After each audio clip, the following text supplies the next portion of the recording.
See people coming in. Kate starting our recording. This is so good. You guys have done webinars with me before. You know how we do it. I would love it if we would start warming up the chat a little bit. And let's just start getting used to putting some things in chat. Start with your, tell us where you're joining from. That would be fun. We are going to be interactive today. We have a really good presentation for you, but we don't want it to be one way today. We want to invite you in to participate, and you can start now by warming up that chat for us. Tell us where you're joining from.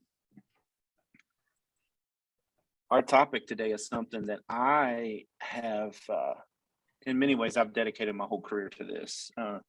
I didn't plan on telling the story, but now my mind's halfway into it. So here we go. It looks like I'm telling it anyway. We lost a kid when I was in the school district back home, and it was totally preventable. It was 100% preventable.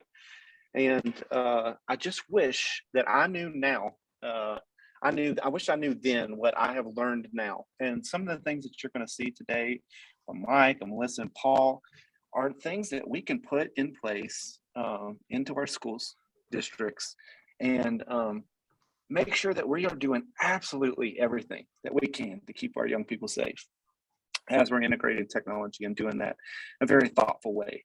So, oh gosh, I see the chat is getting active. Thank you all so much. Continue to use that chat. We're going to be very interactive today. If you're just now coming in, I see a few people are joining with audio. Thank you. Welcome. We're going to have a good program. I have 3 of my dear friends here that are going to help navigate this webinar with me. Mike, Paul, Melissa, they each represent an important piece of this puzzle. I'll let them do their own introductions. And I know Kate has a little bit of housekeeping. So Kate, why don't you take the floor for a little bit, share what we need to do as far as logistics, and then we'll kick off the webinar. Yeah, well, you kind of hit it on the head. We're going to be very active in the chat. If you have any questions throughout the presentation, please pop them in the chat. I'll be watching it throughout the session. I'll pass everything along at the end, where we'll kind of have more of a Q&A time set aside. And for those of you who have been here before, you kind of know the drill. If you want to qualify to get your coffee gift card, you have to do the exit survey at the end, which will pop up right kind of as our Q&A is wrapping up. And that's pretty much it. We'll send, and for those who have also been here, you know the drill, we'll send you the recording and links and any kind of extra information that we think you might be interested in afterwards in a follow-up email. So thank you all for being here. I'll give it back to Josh. Those are my little spiel. Thank you so much. Yeah, and Kate and I are both watching the chat as we go forward. And just for the presenters, Melissa, Paul, Mike, I'll advance the slides as we go forward. So just holler at me when you're ready to move the slide along. And Mike, I'm going to ask you to get started for us. Hey, thanks so much, Josh.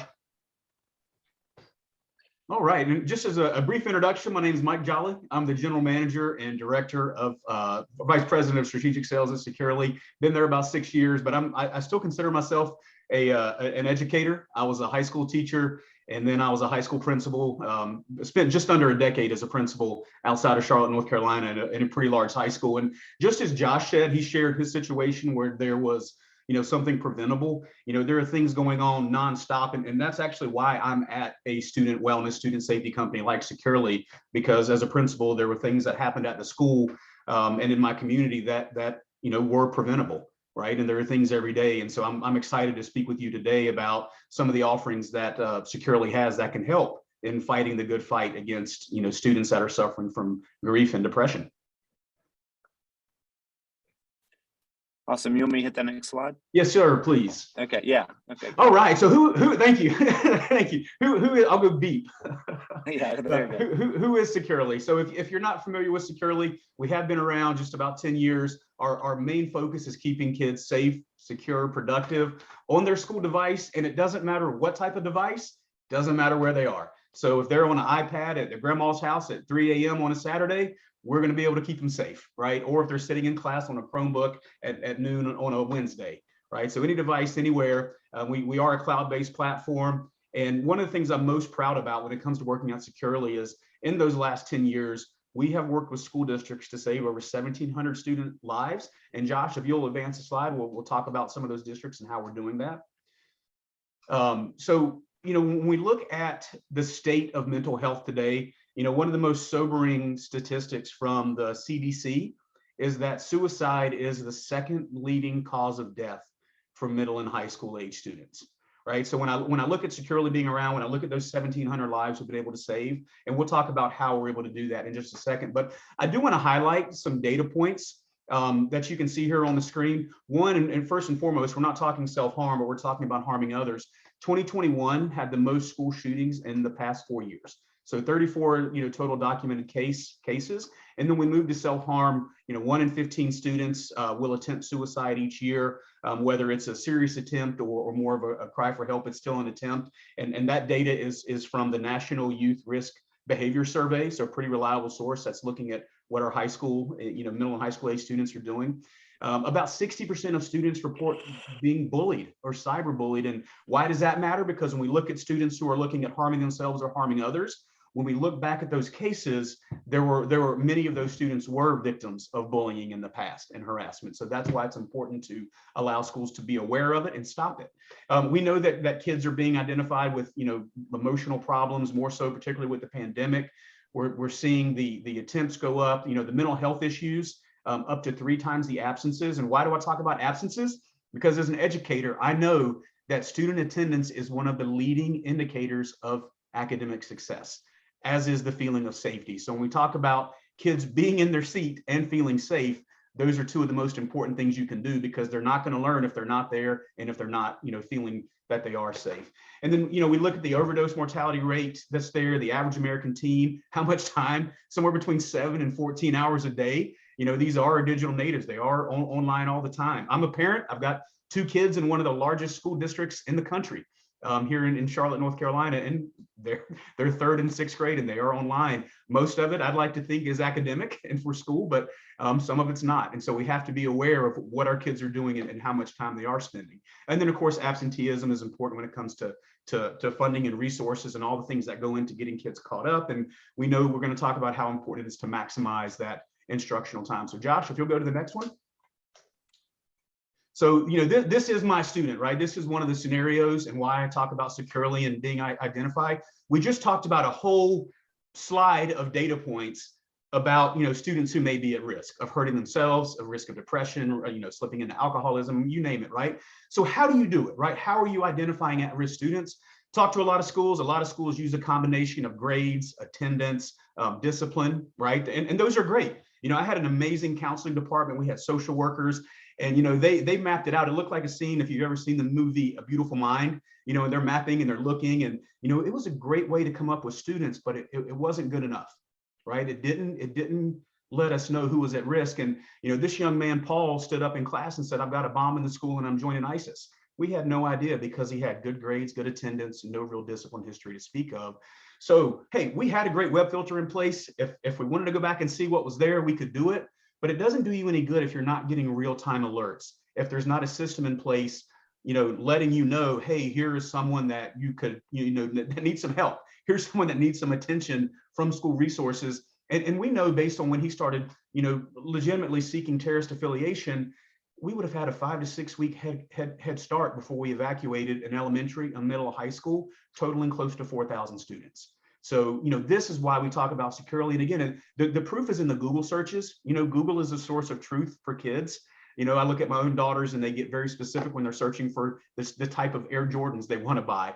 And just like that, kids get very specific when they're looking to harm themselves or wondering why they're depressed. So, again, this is there are kids like Paul in every school in America. And when I say kids like Paul, I don't mean, future terrorists, right? I don't mean kids that are bringing weapons on campus.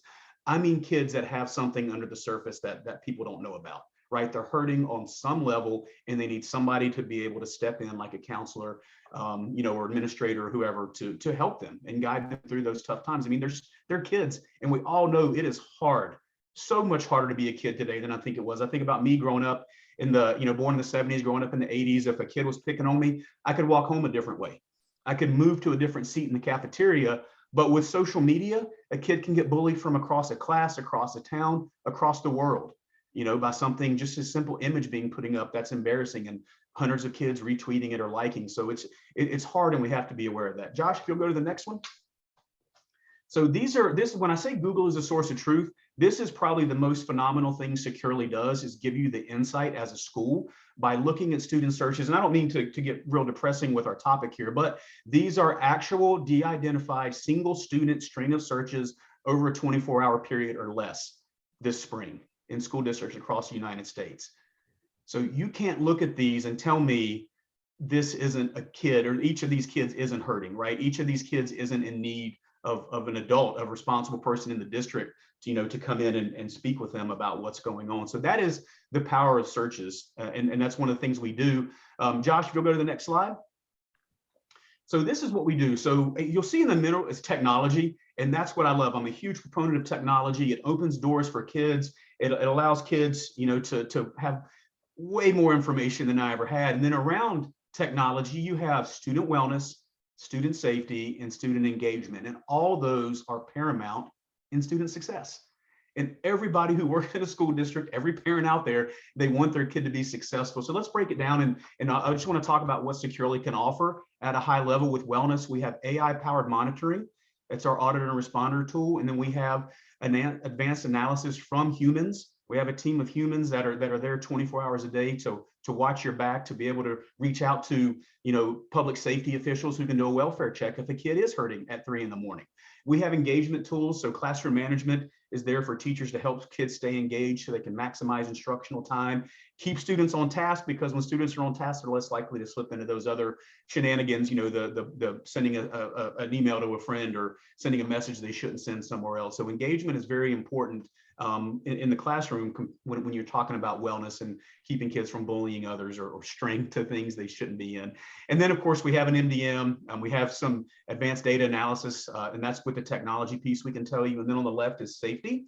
Again, the cloud-based web filter, the purpose of the web filter is to be able to see what those kids are doing and see those searches and sites. And it really helps us build this great kind of risk assessment for all your students. And that's what we do. We run a risk assessment continuously for every student in your building.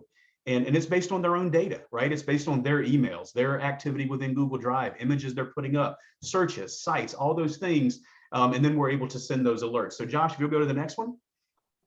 Just want to give you an example of how our solution works across different platforms that kids are using. And this can be Google, it can be Microsoft, it doesn't matter. We service both of those things, and we can look in, OneDrive or Google Drive. But when a kid searches for something like, how do I build a bomb at home?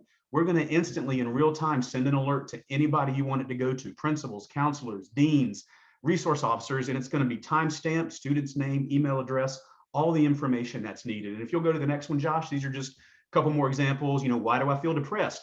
That's a powerful search, right? Somebody needs to know that you have a kid searching for why do I feel depressed, and be it because they're turning to Google. They're not asking their parent. They're not asking the teacher. They're not making an appointment. They're turning to Google, as so many kids do. And then the next one, Josh.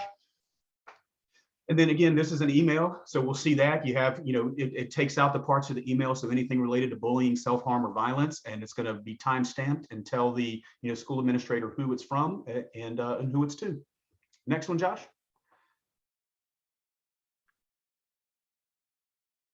Did it advance? No. It did not yet. There we go. And just to round that out, what we're saying. So again, our main goal at Securely is to keep students safe. We're doing that for 10 million kids across the United States. We serve private schools with 100 students. We serve Broward County, Florida with close to 300,000 students. So it doesn't matter the size of your district, doesn't matter the devices you use. We're able to provide solutions that keep kids safe, keep them engaged, and more importantly, make sure school personnel who need to know are aware when students may be suffering from grief or feelings of self-harm. So Josh, I appreciate that. And I really appreciate you guys letting me give a high level overview of what we do at Securely. Mike, there might be questions in the chat, but I had one just that came up. When you're talking about real-time notifications, can those notifications be routed to, I know you said they can go to different people, but can they be routed to different people based on a category, or is it kind of like an all or nothing, like everyone gets notified? No, they can. So you can set it up to go, you can have principals get self-harm alerts, or counselors get self-harm. principals can get violence alerts. You know, that how to build a bomb would go to a principal in most districts, for example. The why am I depressed would go to a counselor. So you absolutely, and you can include public safety, law enforcement. We have many districts that outside of school hours for those most severe things. You know, I think back to being a principal, if I got an alert at 3 a.m., I'm not equipped to go to a student's house, right? That's going to be a matter for somebody else. And so we're even able to customize, whether it's social services, law enforcement, safety, mental health organizations that many districts are putting inside their sheriff's department or law enforcement. So anybody you want us to work, we can send those alerts to. Yeah, great question, Josh. That. Yeah, I love that. Kate, is there anything else in the chat we need to check in on before we move along? Oh, there have been no questions so far. And Okay, just to recap that, if you came in late, any questions that you have as we're presenting, feel free to pop them in the chat. I will relay them along when our Q&A session comes. So. Awesome. So next I want to bring up Paul. Paul and I have had a chance to present together quite a bit.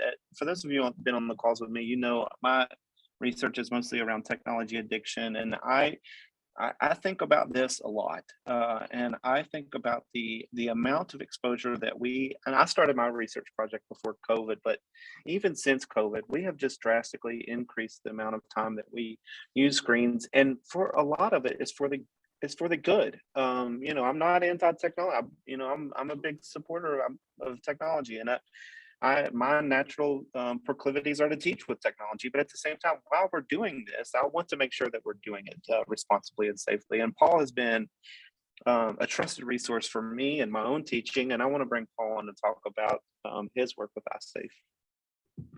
Very good. Thanks, Josh. I appreciate it. And Mike, appreciate what you shared. That was wonderful information. Go ahead and go to the next one, Josh. So good afternoon, everybody. Paul Wright here with Eyesafe. And just to give you a little bit of background on Eyesafe. So what Eyesafe does is we address our skyrocketing device screen time and exposure to blue light from those devices. We actually started on this mission back in 2014.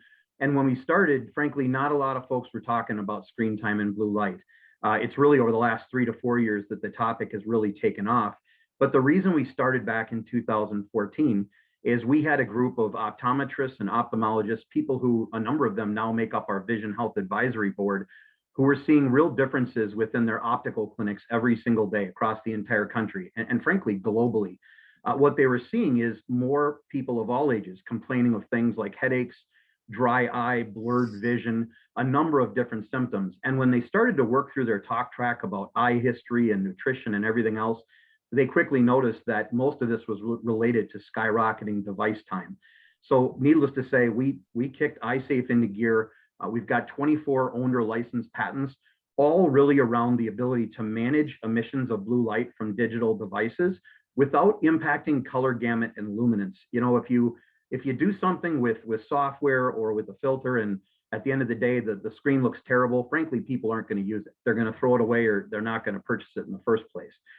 If you look at the group of people that we partner with below, it's really kind of a wonderful list of who's who of OEMs, groups like Lenovo, HP, Dell, and Acer, and then also the very large ODMs, the display manufacturers over in China, like LG Display and BOE.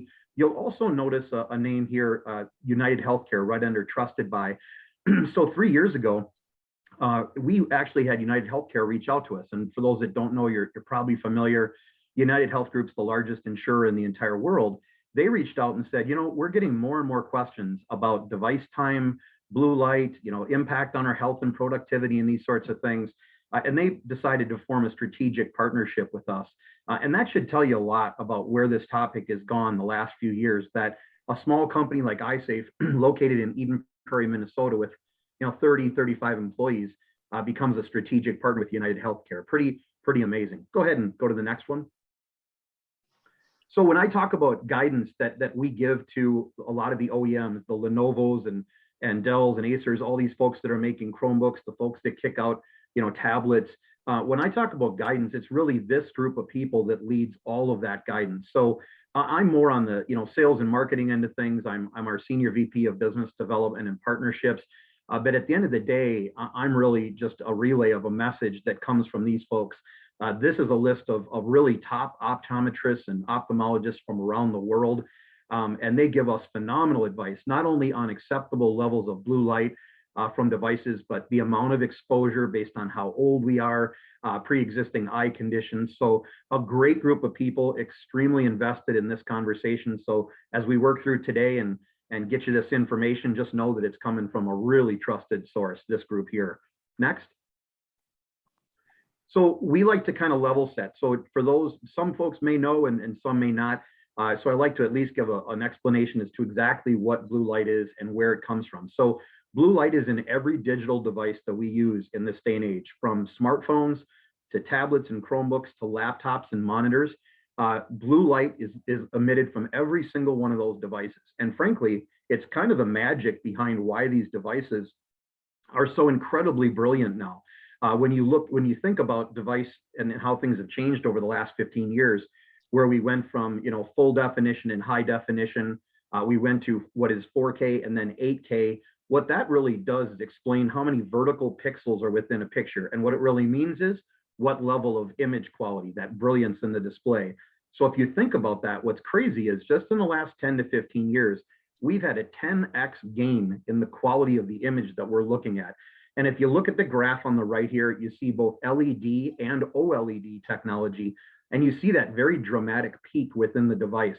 That is the blue light peak. That is where our Vision Health Advisory Board, Dr. Scott Edmonds from United Healthcare, who I do presentations with, and really, frankly, most of the folks in the eye care community are extremely concerned about this peak level because of how it penetrates our lens and into our retina and what it does to us from an eye health and overall health standpoint.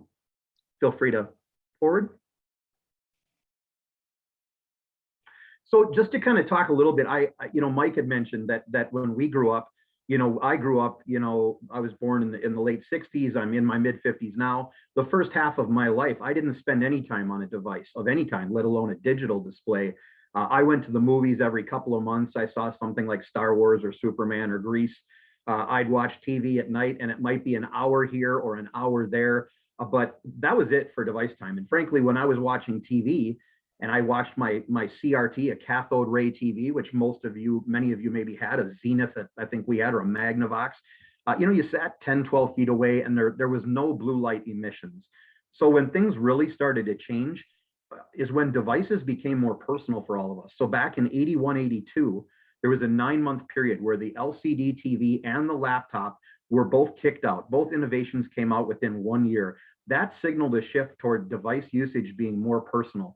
And believe me, OEMs, manufacturers knew exactly what they were doing. They wanted us to have more increase in screen time. They wanted multiple devices.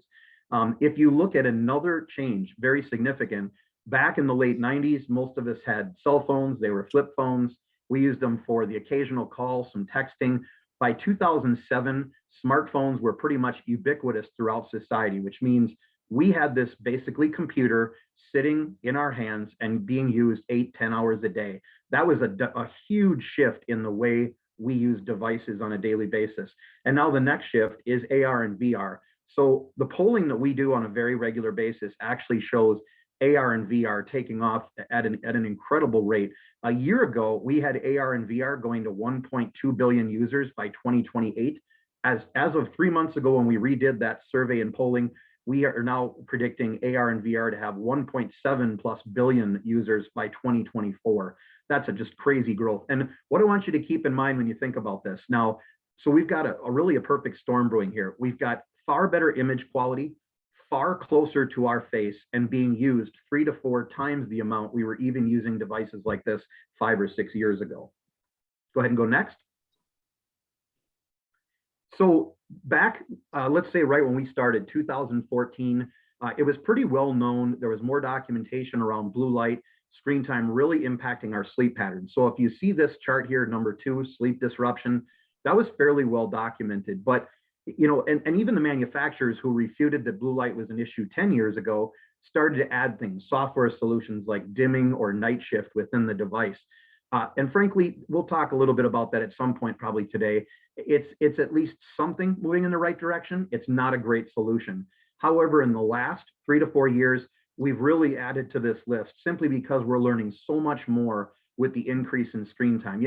Mike said earlier that teenagers are on a device or online 7 to 14 hours a day. he's 100% correct. We do surveys all the time, and our numbers have teenagers at 13 plus hours of device usage. Now, if you think about that, this is why this list has grown. We've got digital eye strain, which is the #1 complaint amongst device users. And that's any combination of headache, eye strain, blurred vision. And frankly, that's just simply from sitting in front of a device that's 20 inches away from us 7, 8, 10, 12 hours a day. And our eyes are fixated on that device and don't get the appropriate rest and recovery that our eyes naturally need. And really what it's led to is the third and fourth here. Productivity is absolutely impacted. I mean, it stands to reason that if you've got issues like digital eye strain, headache and blurred vision, which 70% of us do, and that our sleep is disrupted, which more than 50% of folks complain about sleep disruption, that if you put all that together, needless to say, we're going to have productivity issues. We're going to lose focus. We're going to have issues with attention to detail and concentration. And then the last area, just touch on this briefly, there are very large concerns around the long-term impact of being in front of these devices all day long. We spend more time in front of a device than we do sleeping. So what does that mean to things like cataracts, age-related macular degeneration, and more? Those studies are ongoing now. Next.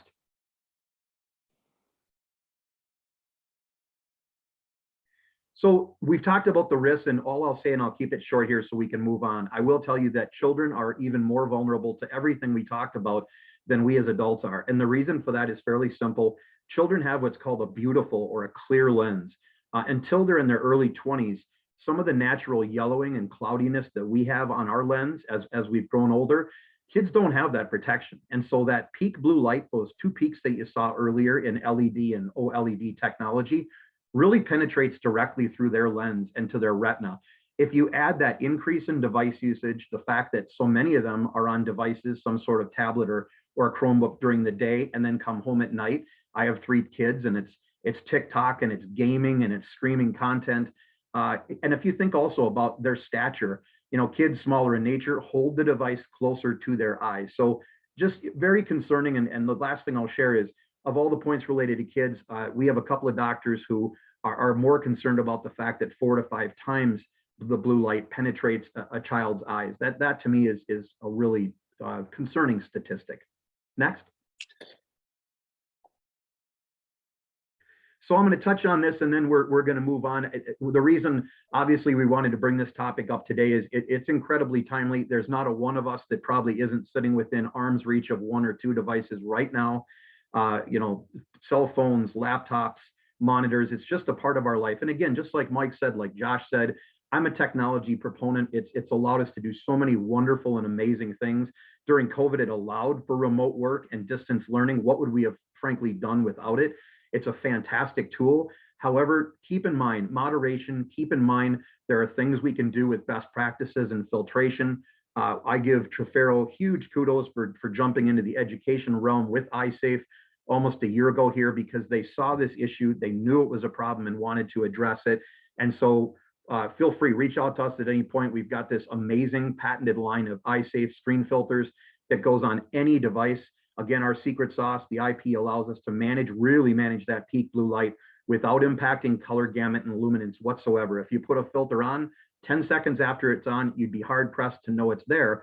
But it's not only managing that blue light, it's also providing screen protection. So for kids, that 10 and 12, 14-year-old kid who they're prone to dropping devices, scratches, and chipping, it does a great job with that too. So again, Trafera, trusted partner who, and oh, by the way, a lot of the school districts lately are actually during their refresh cycle, just having these filters put on as they get new units coming out each year. So nice, no hands, no touch for your I2, pretty neat thing. Next, and I think that's probably my last, it is. So thank you very much, folks. Yeah, and I'm going to say this because that Jenny had put something in the chat, and this is my experience too, Jenny. So I'm just going to echo this a little bit. Is a lot of people are experiencing headaches and that kind of thing, and I called Paul because my little boy, the school called and said, hey, I think we need to have Julian's eyes checked, and I said, well, I don't know, I've never noticed that at home, but we'll take a look at it. And we went to the optometrist, and did some things, and the optometrist said his vision's fine. I don't know what the problem is. Well, his eyes hurt. He's squinting, and we're getting a lot of this stuff. So I called Paul and I said, "Hey, this is the situation." Paul sent me an Eyesafe filter. We installed that on the child's device, and it's a combination of things. We put the filter on, then we also limited some after school time on the device. And I have not heard Julian speak up about that one time since then. That's been, what's that been, Paul? 4 months ago that we did that? Yeah, that's about right. And you frankly did the right thing, because it's no one solve all. Like a combination of a little bit of moderation along with the filtration, is really the way to go. So was a good approach for sure. Yeah, and I know Jenny was mentioning in the chat that she's having a similar experience. Listen, the next person on our list is Melissa Murs, a dear friend of mine. Melissa and I go way back. She's a multi-talented educator, now working for an organization that I've come to trust called Eduscape, and she has a product that is part of the Eduscape umbrella called School Day. And Melissa, would you come on and share some things about how School Day fits into this puzzle? Yes, thank you, Josh. As Josh said, I am an educator. I actually just left the classroom a couple months ago. So I have 15 years of teaching experience, and I joined Eduscape, and they brought this program. If you want to go ahead to the next slide, it is School Day. And what School Day is, it's really an answer for teachers, piggybacking on Mike. We have this data, we have this information. How can we act? So School Day is out of Finland. And it's a program that's going to help empower teachers so that they can have open conversations and really pinpoint what's going on in their classrooms. Next slide. You can probably advance twice. There we go. So what School Day is, it's a well-being strategy. It allows teachers to get real-time data on what's going on in their classrooms. It allows administrators to see what's going on in their school-wide and even district-wide, so that they can have more academic success with less emotional distress. Go ahead on to the next one. And there's a huge School Day impact overall. So as you can see here, you're continuously improving the learning outcomes. You are getting real-time data. I know as a teacher, me trying to get data on how my kids are, I did 3-2-1 charts, or just different things. I had 32 papers in front of me. You had to read them and go through them, and it took time. And then to take action, even more time. This is instantaneous. So once they answer those questions, you have a plan of action. So like it says, timely data, and then you can focus on growth mindset with your kiddos. Next slide.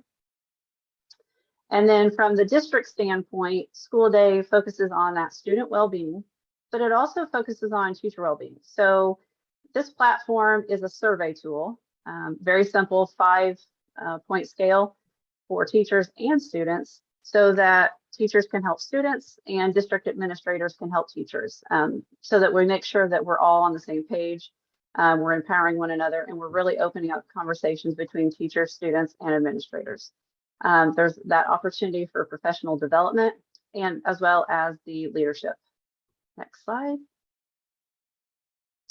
As far as the application goes, you can see here, you can do it on any device. It's compatible whether you're using Microsoft or Google. If you have laptops, if you have iPhones, it doesn't matter. It's compatible with all of them. And it's a survey that consists of about 63 questions, with the goal for teachers to administer about 20 questions once a week. And then you can get real-time data on your kiddos. And then once you have that data, it provides you some snapshots, which we'll look at later, on how you can make some corrections and support your kiddos with lesson plans. Next slide.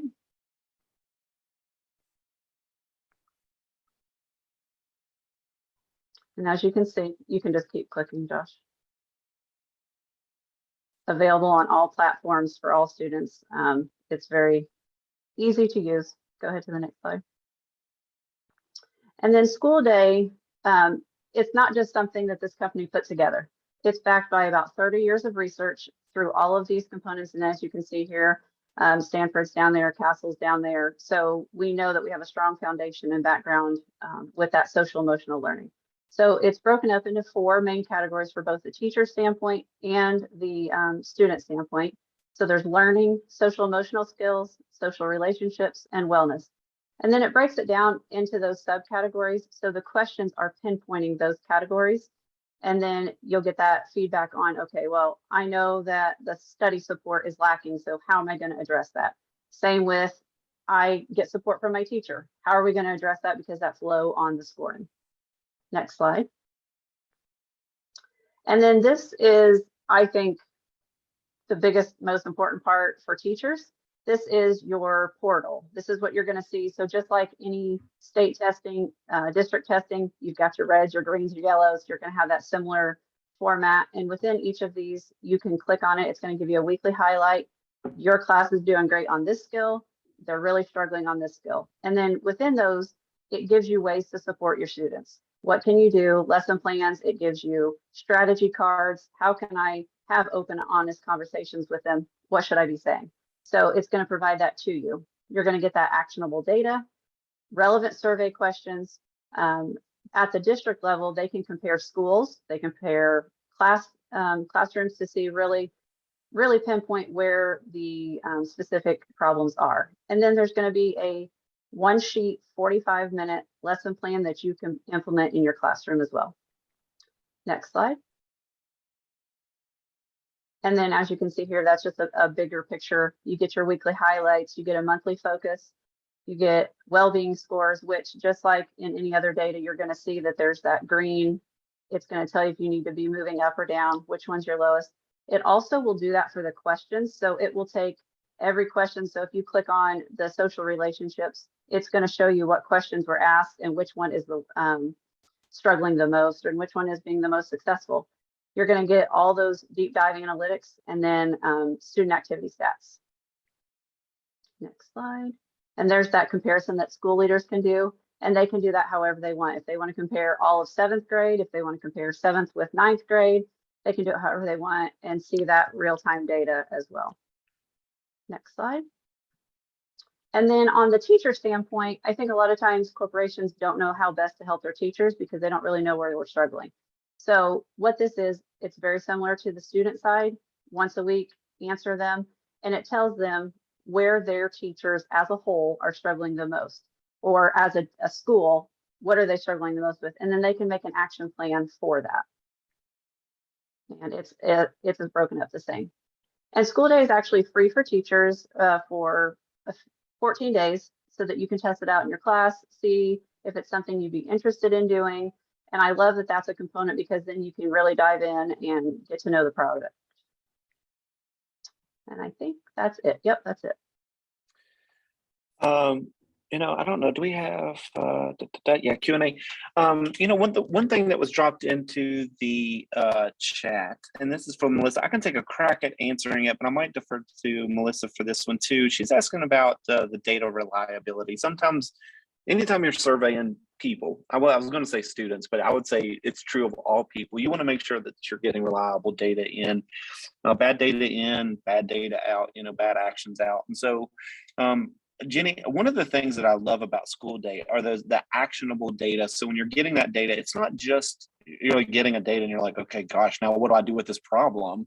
They're showing you some solutions that you can get. And part of those solutions are the talk track that you have with students about how to make sure that they feel comfortable answering those questions honestly, and that that the answers the responses that we're looking for are just the honest ones. We don't want you to try to put on a show or give us something that's going to make us look good or feel good. We want that honesty, and that is part of that actionable data. Melissa, is there anything else that maybe I should add to that? But that really is a human intervention there. Yeah. The other part is the surveys are completely anonymous. So you're not going to know that Johnny is the one that answered A to this. That way you can have that conversation if we want open and honest, and nobody's going to know what you answered. And so that's a big part of getting that feedback the way you need. Yeah, and of course, obviously communicating that to children to let them know that it's a safe place where they can answer those questions honestly.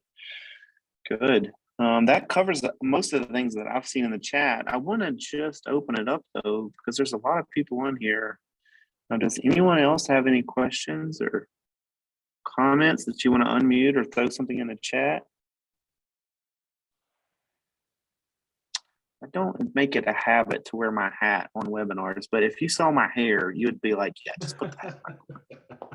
Probably for the best. You know, Josh, I was just going to comment on Jenny's question that she asked Melissa, and I think it speaks to the need for schools to have multiple sources of data, right? You know, you've got the student generated anonymous data that's going to speak to that. And then you've got, you know, a solution like Securely that's also giving you data based on, you know, the student activity, student Google Docs, you know, student emails, searches. So when you combine all those things together, I think it's just the more data points you can have, the better information you're going to, the better you're going to be able to help your kids, which is the goal of all of these solutions anyway, is, you know, to keep kids safe, keep them well, keep them healthy. Absolutely. That's a really good point, because, you know, when we're surveying students and the things that are provided from the school day side of things is going to give us certain actionable items. But then if you have a combination of those, and then you also have a Securely kind of running in the background. And I love the fact that you mentioned that's looking at Google Docs too, because a child might have a tendency to say what the adults want to hear, you know, in that setting, but they're going to be honest with each other in a lot of cases, and a Securely can see that, and they're going to be honest with Google, because when they're doing those they're really seeking answers there. And so, you know, having you mentioned multiple points of data, that's it. And you know, when I was teaching, we were just trying to keep our ear to the ground. You know, that's all. I mean, everybody knows, you got lots of teachers on this webinar. We were just doing the best we could to, you know, just try to fill it out and watch the kids. And I had a little girl that she played school so well. I taught math, and I'd stand at the board, and I teach a lot with body language. So I'm looking to see who's nodding their head and is anybody tracking the teacher with their eyes. And she is great. And I'd just be working my problems up there, and she's nodding, going along, taking her notes. And I'm like, man, Lauren, as long as Lauren's getting it, like, I feel like I'm good. And I turn in my test, the kids would turn in the test. Lauren didn't know any of that stuff. She was just playing along. She was just nodding her head and just being a good student. And I loved it. But the thing of it was, she had me completely fooled with her body language. It's this kind of thing that's going to cut through the fat. And it's not going to rely. I still think teachers should keep their ear to the ground. I still think that they should talk to their students. I still think that they should be personable. It's not going to replace any of that, but it's going to add another layer to it, that we're not just relying on our own intuition, but we have some data that's going to support that good teacher intuition that you develop over time, you know? Yeah, you know, Josh, when you say that, I wish I could probably more eloquently regurgitate the data that I saw.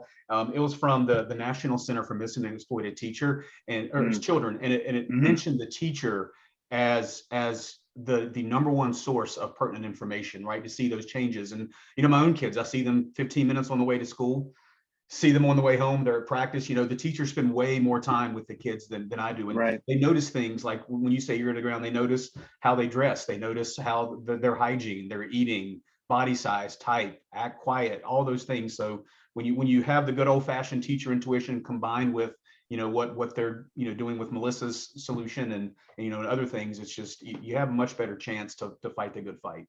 Yeah. And I'm glad that the technology component is keeping up with the pedagogical trends as well.